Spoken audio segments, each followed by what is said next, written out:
జిల్లా భూకంపాడు మండలం నాగిరెడ్డి రెడ్డిపాడు. మేము సామాన్యంగా వ్యవసాయం చేసుకుంటూ జీవనం సాగించేటువంటి వాళ్ళం.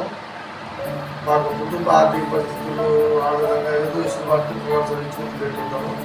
ఒకనొక దశలో గ్రీష్మ మేడం గారు, లక్ష్మణరావు సారు, హరిబాబు గారు వచ్చి సార్ పాలసీ ఉంటే ప్రమాదం తెచ్చి ఏమైనా చూసి పదకొండుకుంటే 430 రూపాయలు కట్టుకోండి, అంటే ఎల్ఐసి లైఫ్ కూడా కట్టుకోండి, ఫ్యూచర్లో బాగుంటుంది, ఏదైనా కష్టాలు పడతారు కాబట్టి మీరు కూడా ఇలాంటివి కట్టుకుని చూసి అవగాహన కల్పిస్తే గ్రామం తరపున కానీ చుట్టాలకు చేరులో దాన్ని దృష్టిలో ఉంచుకొని ఆ తమ్ముడి పేరు మీద 430 రూపాయలు ప్రధానమంత్రి జీవన జ్యోతి కట్టారమ్మా.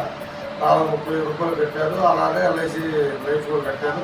పెద్ద నా తమ్ముడు జీవన జ్యోతి ద్వారా 2 లక్షల రూపాయలు అందజేశారు.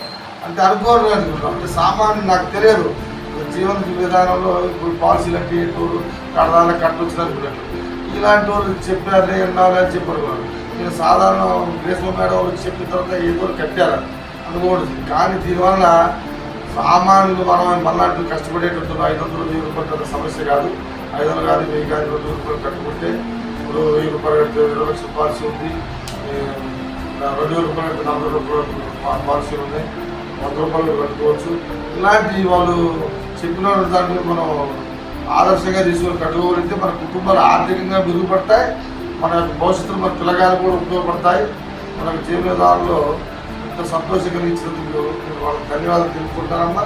మీరు కూడా నాలాగా కాకుండా నిర్లక్ష్యంగా ఉండకుండా మన యొక్క సంపాదన ప్రతి ఒక్కరు కూడా సంవత్సరానికి 1000 రూపాయలు కట్టుకోగలిగితే మన కుటుంబానికి ఎదుగు చూసుకునే పర్వాలని చెప్పి తెలియజేస్తూ వారి బ్యాంకు వారికి కృష్ణ మేడం గారికి, లక్ష్మణరావు సార్కి, అన్నా సార్కి కృతజ్ఞతలు తెలియజేస్తున్నామన్నా. అలాగే అందరూ మంచిగా కోరుకుంటున్నాం.